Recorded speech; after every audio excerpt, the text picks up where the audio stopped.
let's talk about a masterpiece. I think out of every single video game released in 2024, Astro Bot has probably been one of the most surprising and needed success stories in a very long time. Astro Bot being a PlayStation 5 exclusive game in an era where the 3D platformer was really relegated only to Nintendo. Like, overall, you could really only find good 3D platformers on Nintendo consoles. There were a few others you could find, like, nothing really comes to the top of my head right now, which is a great way to make a point, but, like, Lucky's Tale on the Xbox, which, yes, had a better Switch version, but still, that's the only thing that comes to my head off the top of my head. But this was a very, very needed video game from a respected company. I mean, Asobi was made up of, like, Team Japan or whatever that company was called beforehand, and honestly, something else that Astro Bot is that makes it so amazing is in a time when a lot of old PlayStation IPs are either dormant or flat out dead. Astro Bot being basically a giant love letter, just an appreciation museum, basically, of dozens of franchises that made the PS1, the PS2, the PS3, heck, even the PS4 and 5, good, beloved consoles. It's just so nice to see them get referenced and loved. But of course, you can have all the content you want, all of the love and appreciation you want in a game, and it still be terrible. Thankfully, Astro Bot is anything but. So of course, you got to judge a game based on multiple things, and of course, story is one of them. It doesn't have like a super in-depth story, and of course, it doesn't need to. It's one of those kiddie-ish 3D platformers to where the story doesn't need to be like, oh my gosh, it's The Last of Us, or I don't know a better example off the top of my head, but it's like Astro Bot and his friends are flying their PlayStation 5 through the sky. Suddenly, green alien you see on the box art shows up. He's a dick, so he steals the CPU that he's got in his hand, and then their ship crashes. All the bots fly out, and it's up to Astro Bot to collect them all, collect the ship parts, fix the ship, and get the CPU back from green alien booger guy. I don't know. Um, it's it's not like we have to have like the most in-depth story for this, but hey, it's a driving point. He's cute, so you want to help him, and that's about all you need. For God's sake, Mario's plot for the past like 40 something years has been, big turtle kidnap blonde girl, go save her. We don't need like a super in-depth, story. So of course, gameplay. Gameplay is obviously with no like story really, like not much to go off of. You got to judge it on the gameplay, and it's phenomenal. It's flawless basically. It's tight platforming, it's fluid controls, responsive controls. It's basically everything you would want in a proper good 3D platformer. You have laser rockets to basically do like a hover double jump sort of thing. You spin around and can use it to open locks, kill enemies much faster, and whatnot. Something else that makes the gameplay so much fun and unique is power-ups, which most games have, but something I like about this compared to, some other video games that have come out in recent years is They're not power-ups you can get and then lose. They are power-ups that you receive at the beginning of the level, and the entire level is based around that. For example, the first level you go through is this like fountain grassy sky garden area, and about halfway through, you get a device that makes you inflate so you can float upward. And the latter half of the level is designed around that to where you will float up and platform your way up a tall tower. Um other good examples. Other good examples are there is a casino with fast moving slot machines, fast moving cars, and coin platforms that spin at high speed. So you're like, how do I get across that? At the beginning of the stage, you are given the ability to stop time.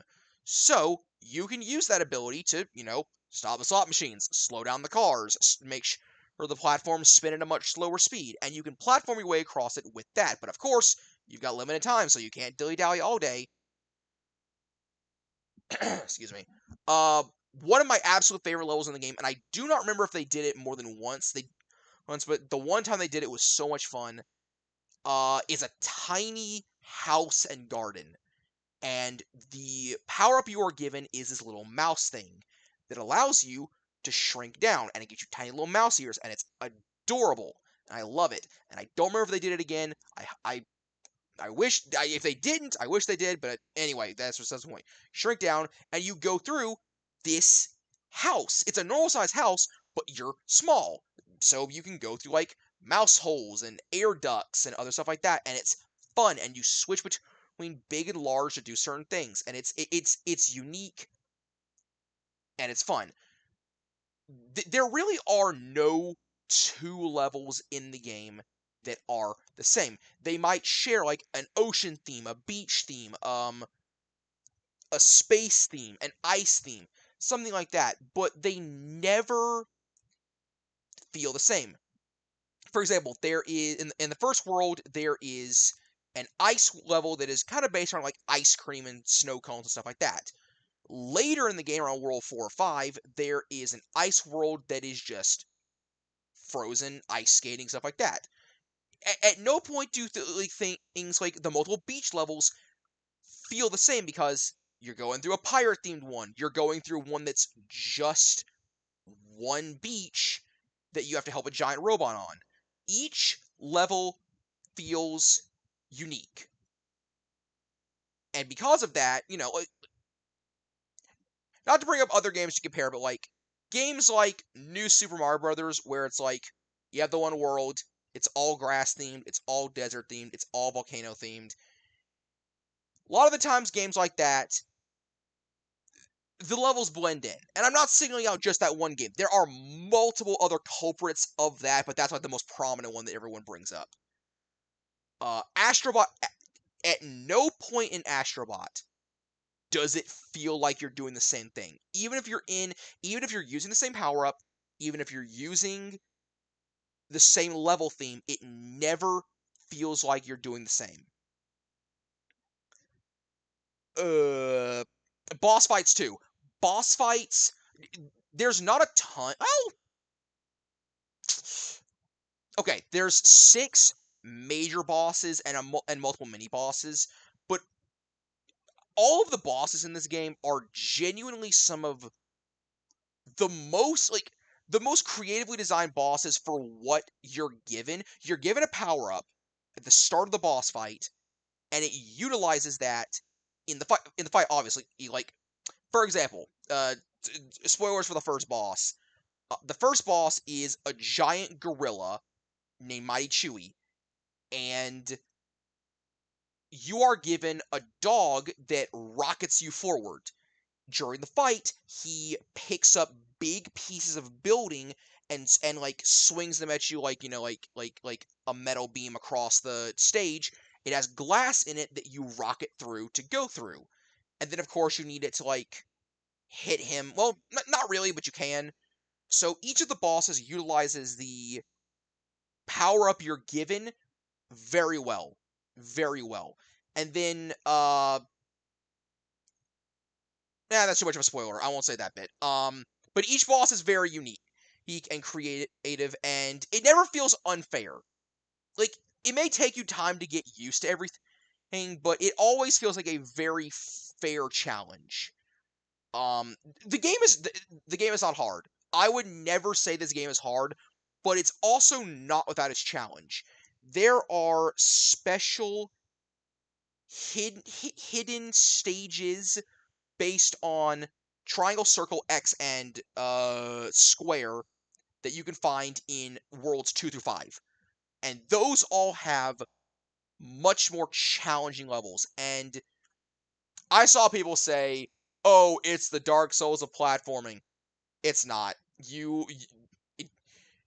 not lie to the audience about that. It is not the Dark Souls of platforming. It is challenging, and if you are a child, I can definitely see you struggling with it more. It is not the Dark Souls of platforming.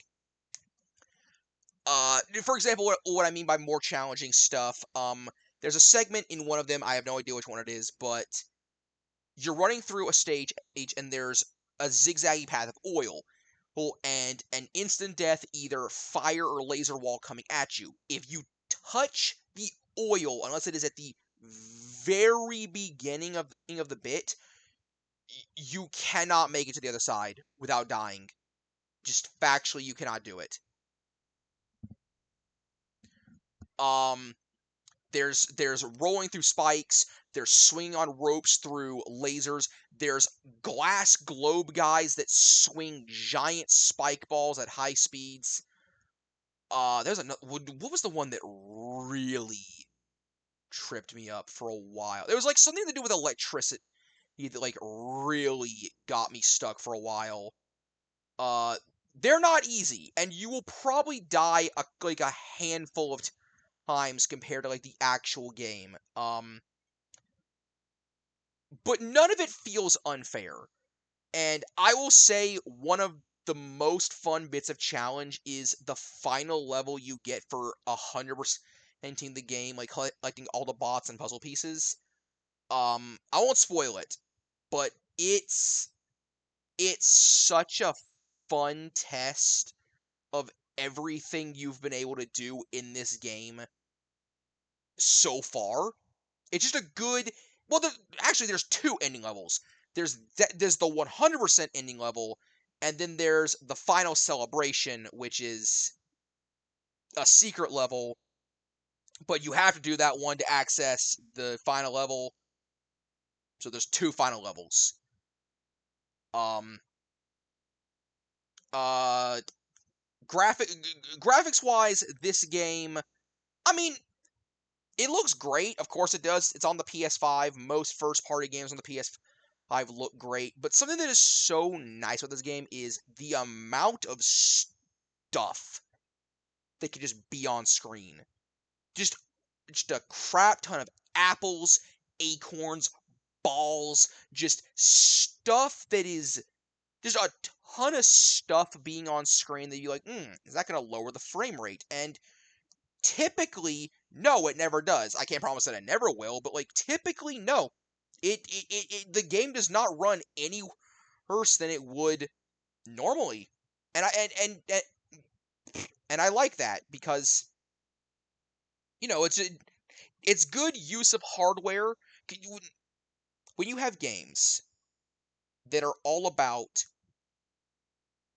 pushing graphical boundaries to their extreme, like AI ray tracing, that other mumbo jumbo for the PS5 Pro that I do not care about trying to remember. It's good to have a game like this that isn't trying to push the boundaries graphically. Like, the game still looks great, but it's not trying to be Red Dead 2. It's not trying to be Spider-Man 2. I don't know, whatever games were really trying to, like, Ghost of Tsushima. Whatever games are trying to push the limits. Uh, but yeah, Great graphics and graphics enter that debate. Soundtrack. Oh my sweet lord. This, brother, this is a certified throw it back soundtrack. It's not even like one genre. Each level theme has music that fits it perfectly. I mean, for God's sake, the main hub world theme is a cowboy western sounding song. And it's amazing. There's techno remixes, there's beach themes, there's heavy metal songs, there's not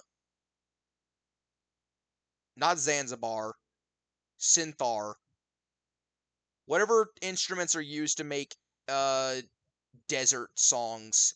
You, you know what I mean? There's tons of stuff. Retro sounding tracks. Something I also forgot to mention earlier. So this ties into the soundtrack. I'm not getting sidetracked here. There are once you beat each boss, there are 5 levels that harken back to older PlayStation properties and basically recreate them for a level that you play as Astro Bot in. But what's nice about those is it also basically remixes the main theme of those games for, Astro Bot. It like techno remixes them basically, except for World 4's level, which is basically a straight rip from the game, and I'm not complaining. Um, but yeah, I mean, the soundtrack is on like most streaming platforms. Go listen to it. You absolutely will not regret it. I forget the guy that did it. Hold on, I'm gonna find his name. Kenneth C.M. Young. That's the guy that did the majority of the soundtrack with some other guys' help. Did amazing with that. Absolute banger soundtrack. This is technically the third Astro Bot game. If I am correct, the first Astro Bot game was Rescue Mission on PSVR, and then there was Astro Bot's Playroom, which was a tech demo launch title basically for the PS5. I did not play either of those. So this was my first experience. And I know when this game came out, there was a lot of people being like, $60 for a 3D platformer on PlayStation. Buddy, I'm gonna be frank with you. I'd have paid $80 for this and barely felt bad at all. Especially with the new DLC they've added that's like speedrunning levels. It's it's it's great. It's fantastic. This game, in my opinion, I don't know what will end up winning it because game awards for this year have not happened yet. This is the best game released this year. This game is better than Black Myth Wukong. This game is better than Helldivers 2. This game is better than Final Fantasy 7. This is the best game of the year. And overall, I would give this game a solid 10 out of 10. And I do not give those lightly. This is a reason to buy a PlayStation 5. Like, I wouldn't even, like, yes, it will probably come to PC eventually, as most PS5 titles do, but this is a reason to buy a PS5. And Sony, if you have any sense at all, you will have Team Asobi working on a Astro Bot game as a launch title for the PS6 right now. This is one of your best games. Do not be a fool. All right? Do not be a fool. 10 out of 10. If you have not played this game, you are a fan of 3D platformers, hell, if you own a PS5 and you care about PlayStation at all and you still have not played this game, disservice. 10 out of 10, go buy this game. That's all.